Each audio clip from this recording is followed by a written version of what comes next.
안녕하십니까. 경제개발 5개년 계획과 현대 한국 사회의 구조적 변화에 대해서 발표할 10510 김태현입니다. 먼저 발표 목차로는 탐구 동기, 경제개발 5개년 계획, 당시 사회에 끼친 영향과 현대 사회에 끼친 영향, 마지막으로 결론 및 시사점으로 마무리하도록 하겠습니다. 먼저 탐구 동기입니다. 한국은 전쟁 직후 세계에서 가장 가난한 나라 중 하나였지만 짧은 기간에 눈부신 경제 성장을 이뤘습니다.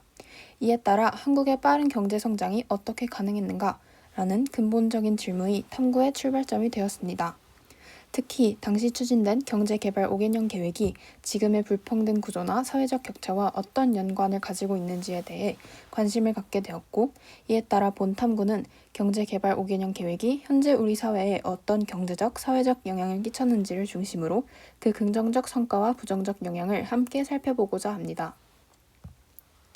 경제개발 5개년 계획이란 경제개발 5개년 계획은 1962년에서 1981년 총 4차에 걸친 계획입니다.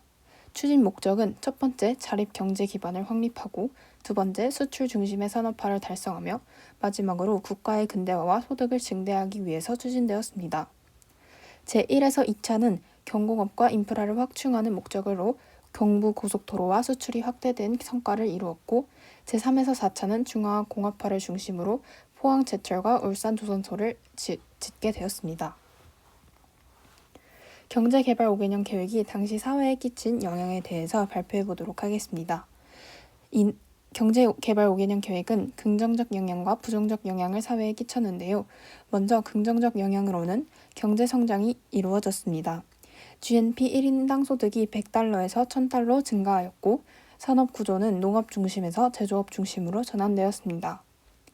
또한 수출 중심의 성장 모델이 정착되어 자동차, 조선, 전자산업의 기반이 마련되었으며 사회 인프라가 확충되어 도로, 항만, 전력, 통신 등 국가 기반 시설이 정비되었습니다.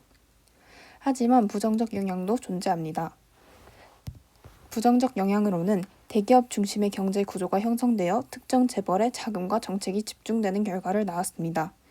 또한 중소기업이 소외되는 등 산업 불균형이 발생하였고, 도시 집중화와 지방 격차 확대, 환경 파괴 및 노동 착취 문제가 발생하였습니다.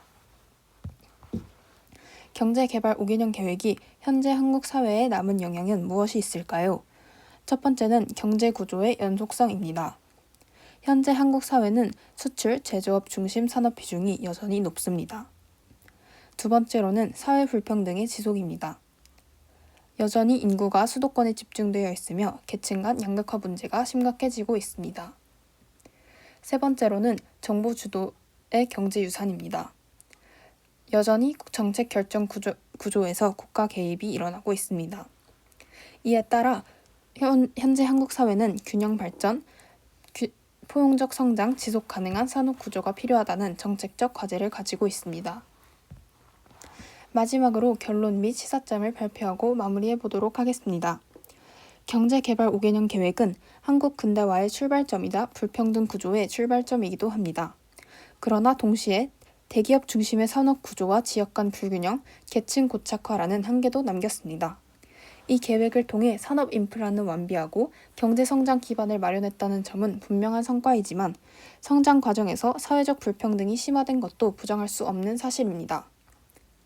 따라서 앞으로의 경제 정책은 단순히 성장의 속도를 높이는 데 그치지 않고 사회 구조의 균형과 포용성을 함께 고려하는 방향으로 나아가야 합니다. 과거의 성장 엔진이 만들어낸 현재의 구조 속에서 이제는 모두가 함께 성장할 수 있는 공정하고 지속 가능한 모델을 모색해야 할 때입니다.